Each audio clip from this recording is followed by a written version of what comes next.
오늘 수요 예배 나오신 성도님들을 예수님의 이름으로 환영합니다. 먼저 기도로 예배를 시작하겠습니다. 살아계신 아버지 하나님 은혜를 감사드립니다. 지난 3일 동안도 주님 저희와 함께하여 주시며 말씀으로 인도하여 주심을 감사드립니다.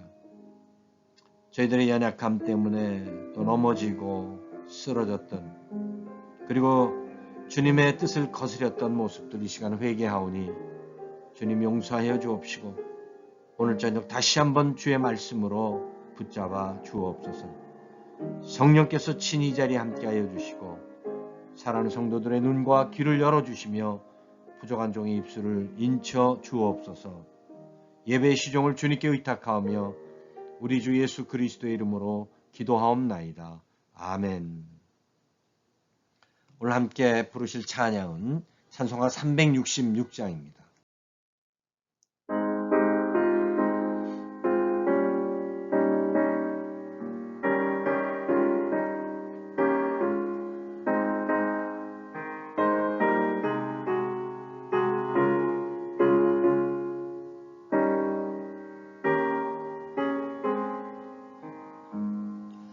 어두운 내 눈 밝히사 진리를 보게 하소서. 진리의 열쇠 내게 주사 참 빛을 찾게 하소서. 깊으신 뜻을 알고자 엎드려 기다리오니 내 눈을 뜨게 하소서. 성령이여 막혀진 내 귀 여시사 주님의 귀한 음성을 이 귀로 밝히 들을 때에 내 기쁨 한량 없겠네. 깊으신 뜻을 알고자 엎드려 기다리오니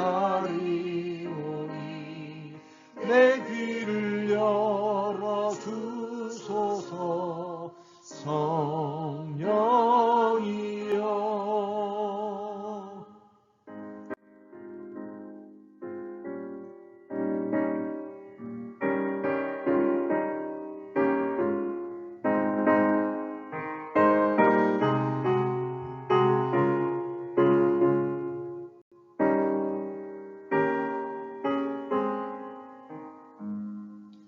봉해진 내 힘 여시사 복음을 널리 전하고 차가운 내 맘 녹여주사 사랑을 하게 하소서.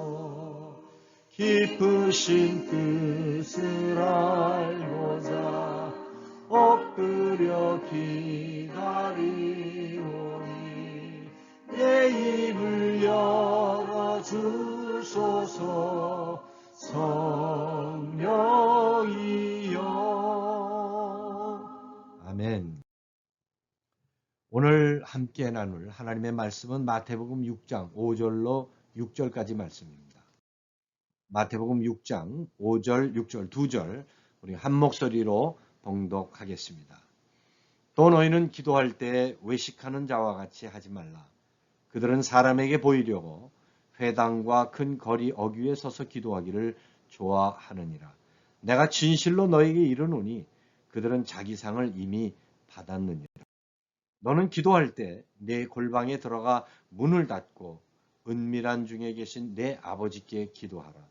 은밀한 중에 보시는 내 아버지께서 갚으시리라. 아멘.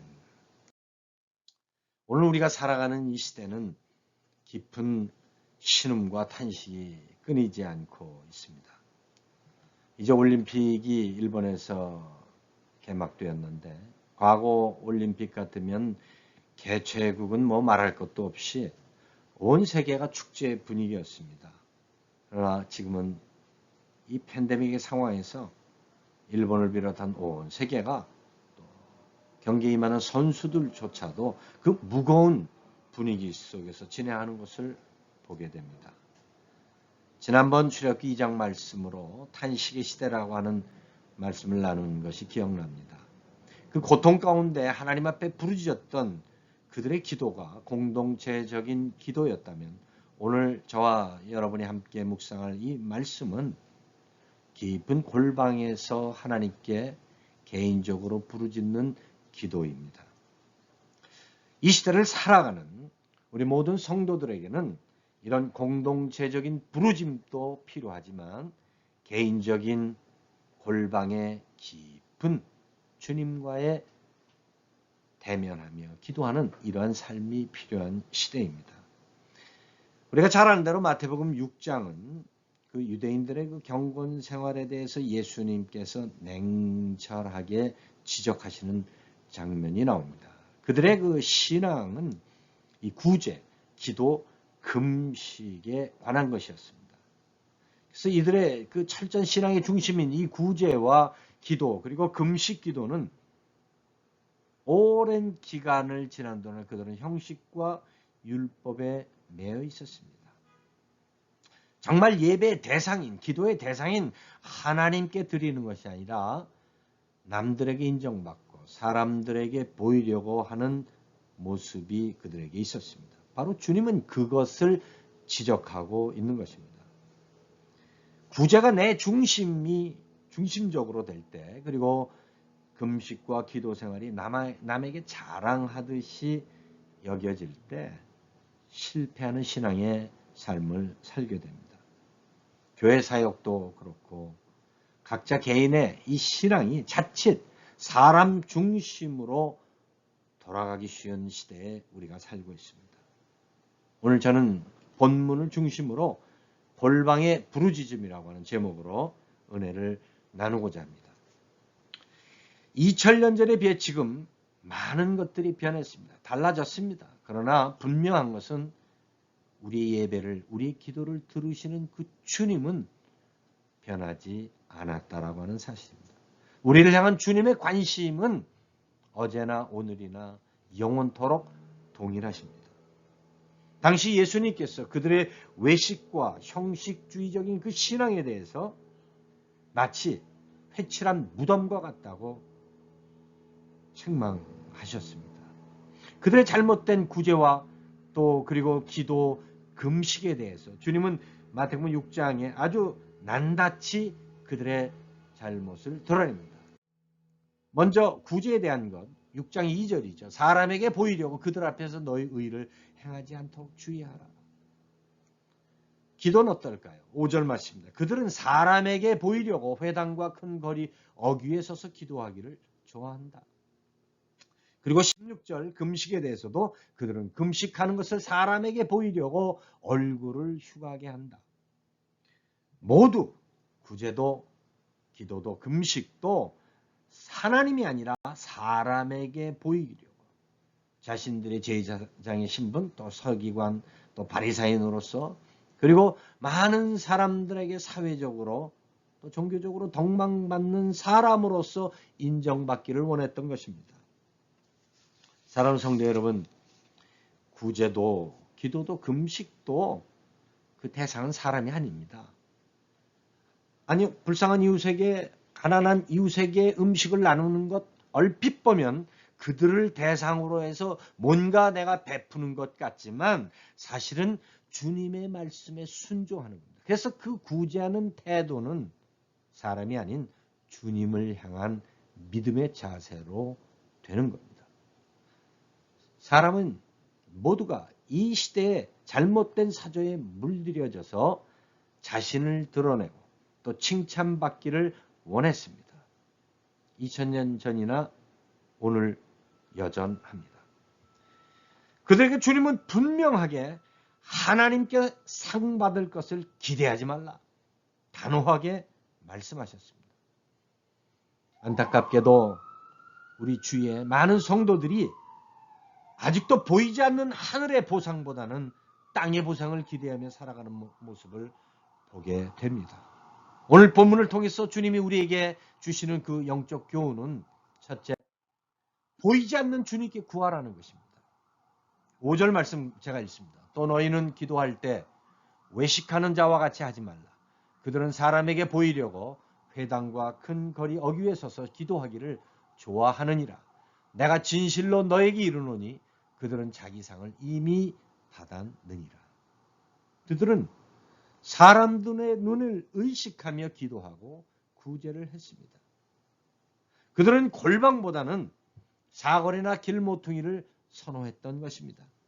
더 슬프게 보이고 힘들게 보이는 아주 오랫동안 금식으로 하나님 앞에 씨름한 모습을 보이기 위해서 그들의 행색을 더 초라하게 했습니다. 그러나 주님은 단호하게 그들처럼 하지 말고 하나님 앞에 엎드릴 것을 당부하셨습니다.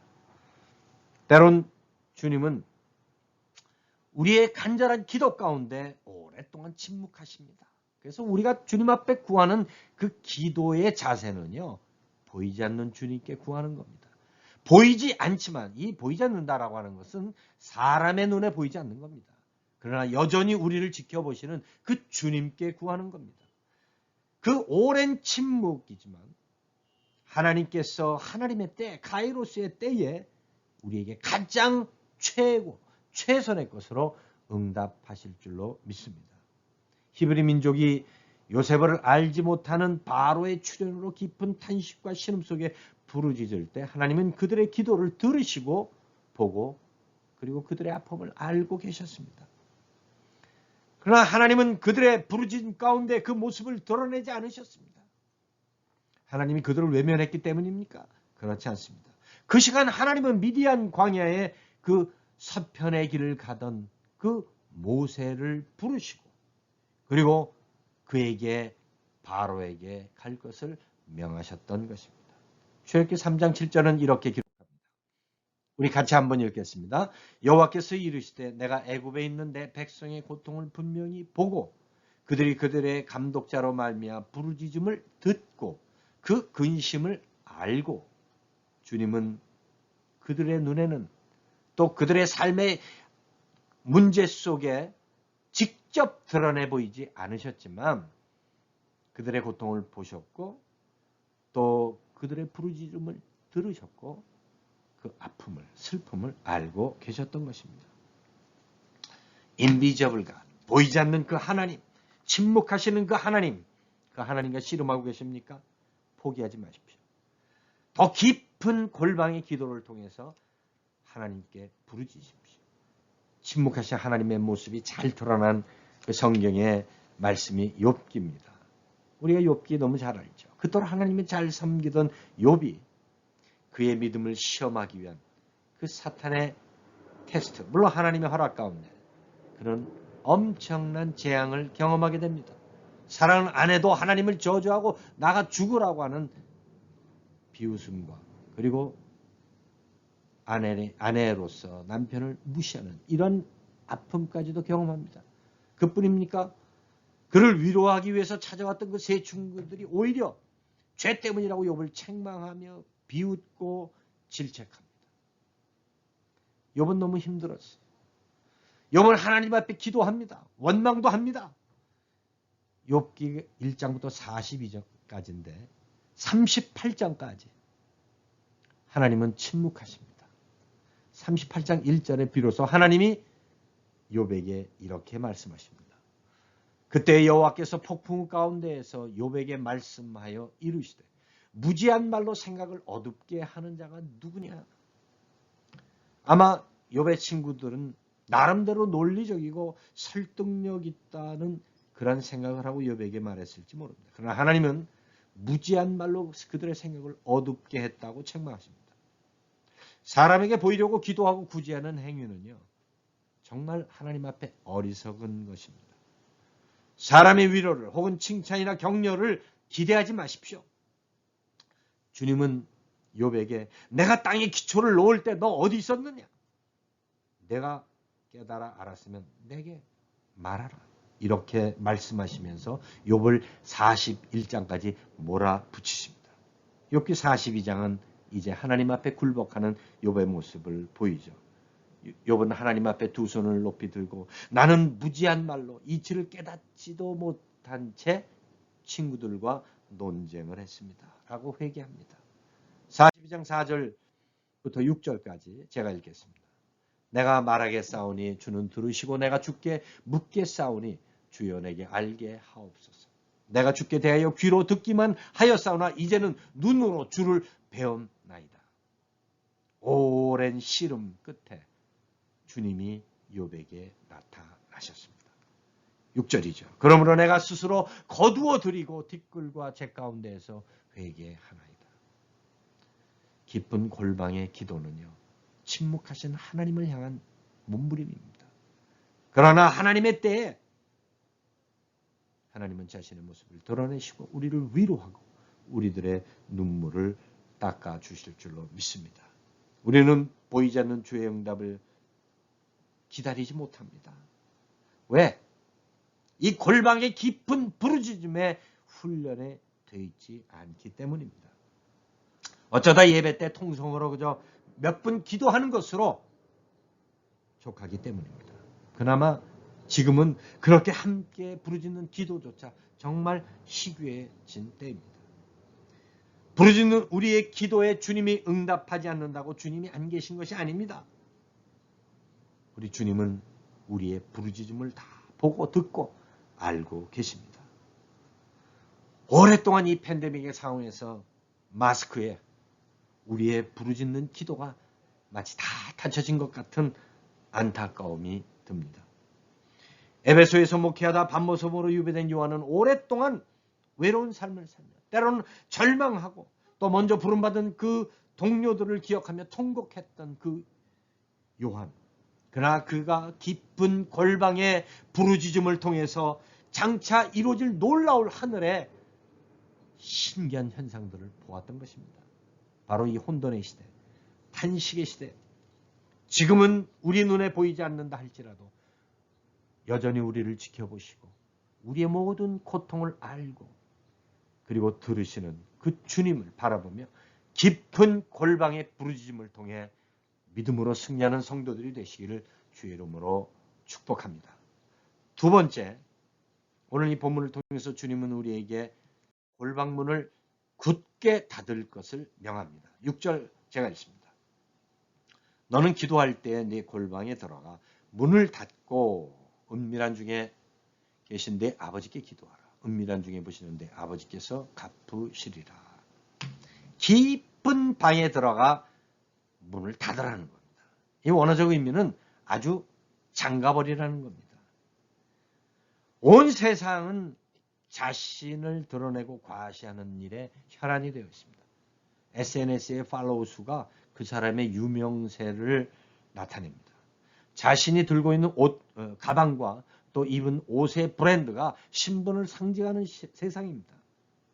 온 가정이 좀 먹을 것 없고 그저 작은 새빵살이를 하지만 하나님을 뜨겁게 예배하며 또 서로 사랑하는 이런 가정보다는요, 저택 같은 집과 좋은 차를 타고 다니는 그런 사람들을 복받은 사람으로 여기는 세상입니다. 이런 세상을 살아가면서 하나님의 백성들은 그런 것과 전혀 상관이 없는, 아니 세상 사람들이 우리가 찾는 그 골방, 관심이 없는 그 골방을 우리가 찾아야 할 때입니다. 물론 쿰란 공동체처럼 깊은 토굴 속에 들어가 살라는 그런 뜻은 아닙니다. 우리의 분주한 일상생활에서도 그 짧은 시간 속에서 하나님 앞에 엎드려 부르짖는 주님과 깊은 개인적 교제하는 이런 골방 기도의 시간이 필요하다라고 하는 말입니다. 물론 새벽 기도가 골방 기도의 대안일 수도 있습니다. 그러나 새벽에는 함께 모여 공동체적인 부르짖음으로 같은 기도 제목을 가지고 땅끝을 바라보며 기도하는 자리입니다. 마치 히브리 민족이 그들의 구원을 위해서 부르짖었던 그 기도와 같은 기도가 새벽 기도입니다.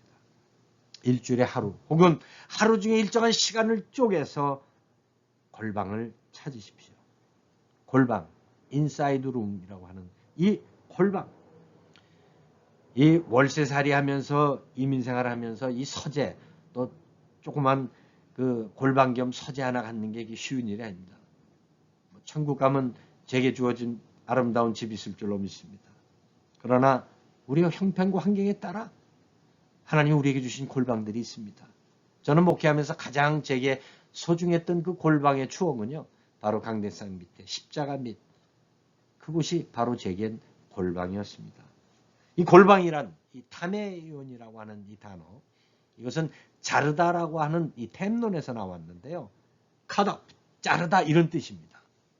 여러분 골방은요. 세상과의 연결된 모든 걸 자르는 겁니다. 그래서 문을 굳게 닫고 이렇게 주님이 말씀하신 겁니다. 그래서 원어적 의미는 닫는 것뿐 아니라 아예 걸어 잠그는 겁니다. 밖에서 못 들어오게. 여러분 골방이란 그저 집 여러 개 있는 중에 그 제일 작은 방 그런 개념이 아니라 세상과 단절된 방입니다. 다시 말하면 세상에 대해 문을 닫고 하늘을 향해 문을 여는 방. 그러한 한적한 곳, 주님이 늘 찾아주셨던 기도의 자리가 골방입니다.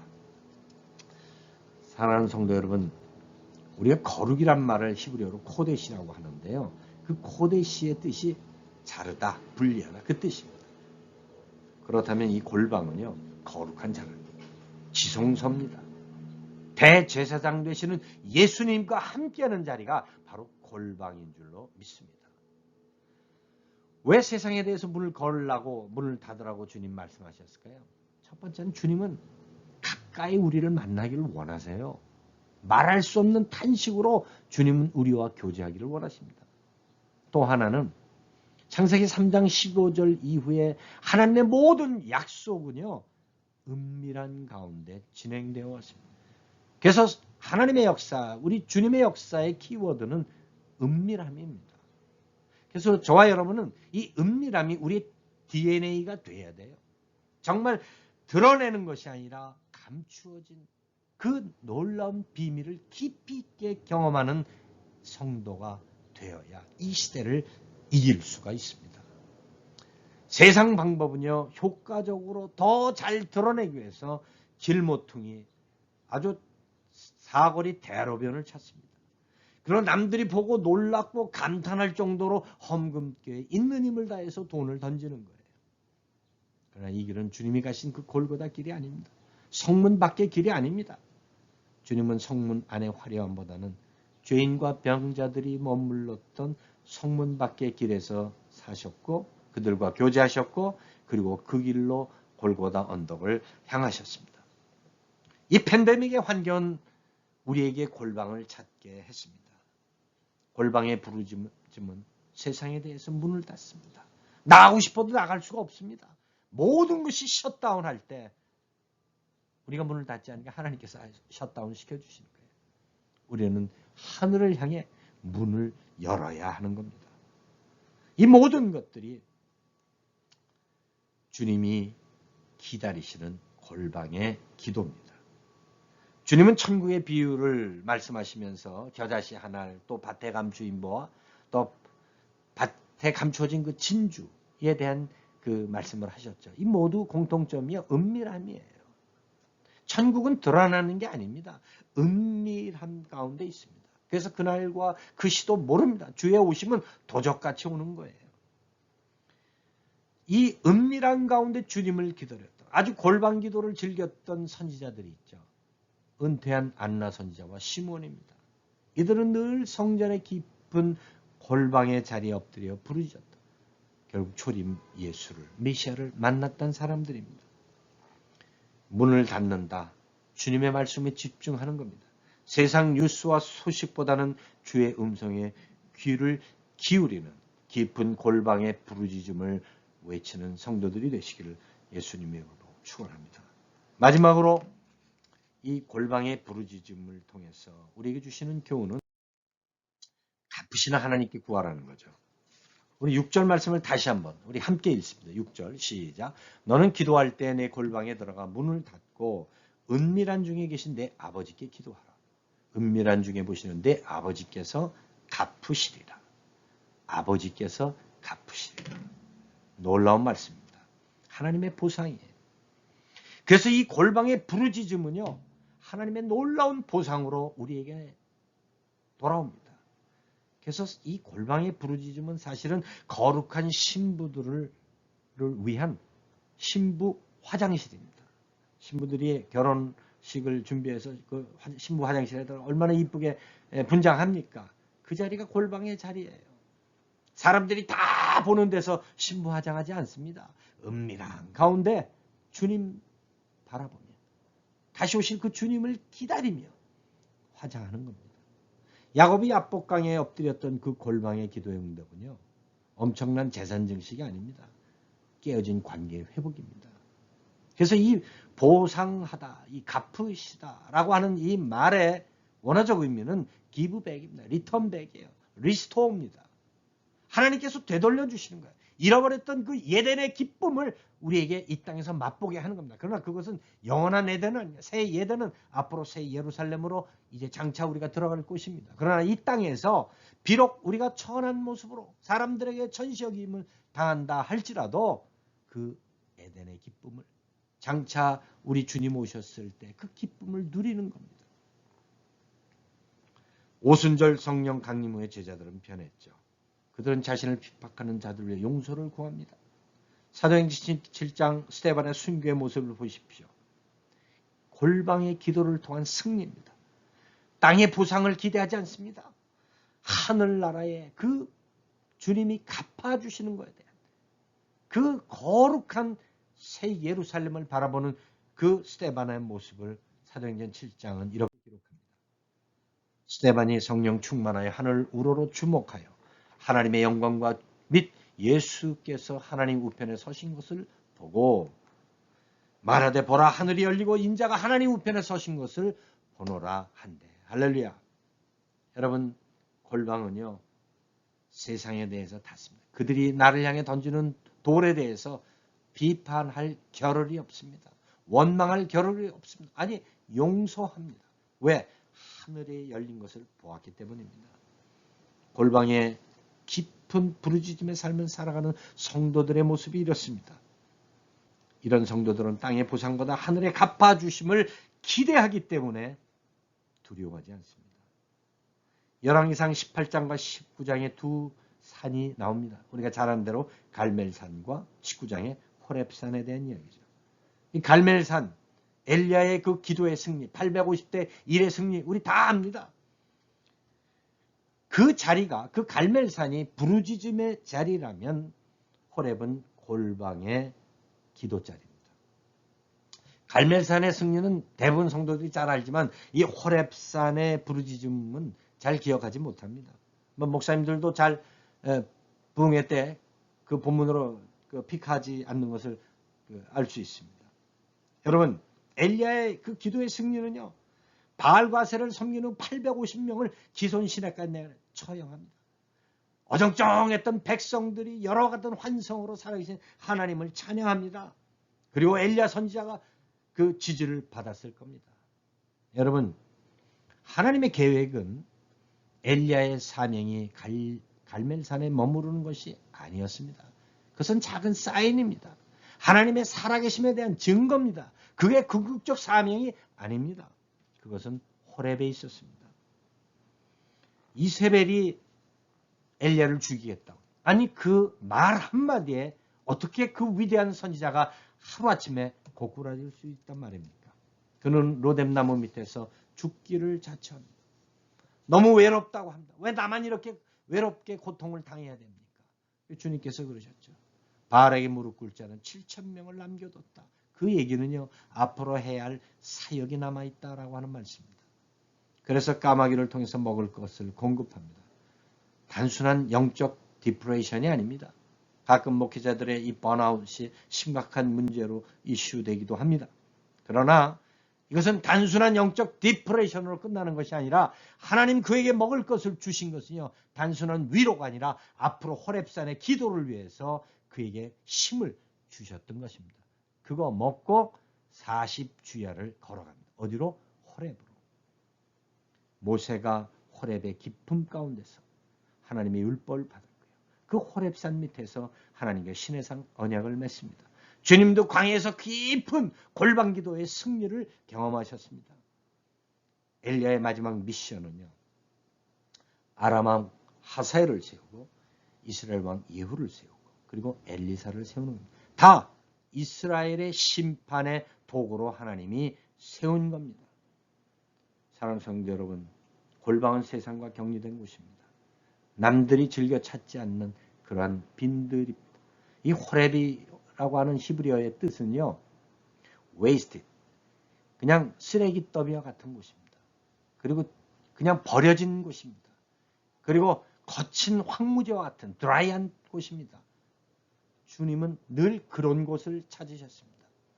바로 그 호렙산에서 하나님의 거룩한 역사가 나타났습니다. 우리가 잘 아는 변화산 사건에서도 그 변화산 위가 주님의 궁극적 관심이 아니라 변화산 밑에 귀신 들린 아이에 대한 관심이 바로 주님의 관심이었습니다. 그래서 주님은 시간이 날 때마다 골방에 깊은 기도를 하셨고 겟세마네 동산의 그 깊은 골방 기도를 통해서 십자가의 승리를 거머쥐신 것입니다. 다니엘은 하루에 3번 예루살렘을 향해 창문을 열고 기도합니다. 그의 그 골방 기도는 바벨론 제국과 페르시아의 제국의 위대한 하나님의 살아계심을 드러내고 있었습니다. 끝이 안 보이는 이 팬데믹의 상황에서 주님 우리에게 말씀하십니다.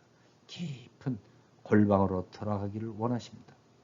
이제 세상에 대해서 문을 닫으십시오. 그저 가게 조금 문을 일찍 닫고서라도 가게 한 구석 아니면 집에 들어와 아니면 교회 한 구석에 엎드려 주님과 깊은 교제하는 우리 남우교회 성도들 되시기를 예수님의 이름으로 축원합니다. 기도드리겠습니다. 거룩하신 아버지 하나님, 이 팬데믹의 때에 하나님 여러 가지로 우리에게 말씀하시고 깨닫게 하시고 보게 하시고 듣게 하여 주심을 믿고 감사드립니다. 세상에 대해 문을 닫고 아니 걸어 잠그고 하늘 향해 문을 열라는 이 주님의 가르침을 통해서 우리 남우교회 성도들과 우리 온 교회 그리고 이 민족과 이 땅의 모든 하나님의 백성들이 이제 다시 오실 그 주님을 간절히 기다리며 거룩한 신부 화장을 준비하는 믿음의 자녀들 되게 하여 주옵소서. 이제는 우리를 죄악 가운데서 구원해 주신 우리 주 예수 그리스도의 은혜와 독생자 예수 그리스도를 십자가에 못 박기까지 우리를 사랑해 주신 아버지 하나님의 무한하신 사랑하심과 성령의 감동, 감화, 위로 역사하심이 깊은 골방으로 들어가기로 결단하는 사랑하는 성도들 머리머리 위에 그리고 나무 제단 위에 이 땅의 모든 주의 백성들 위에 이제로부터 영원토록 함께 있을지어다. 아멘.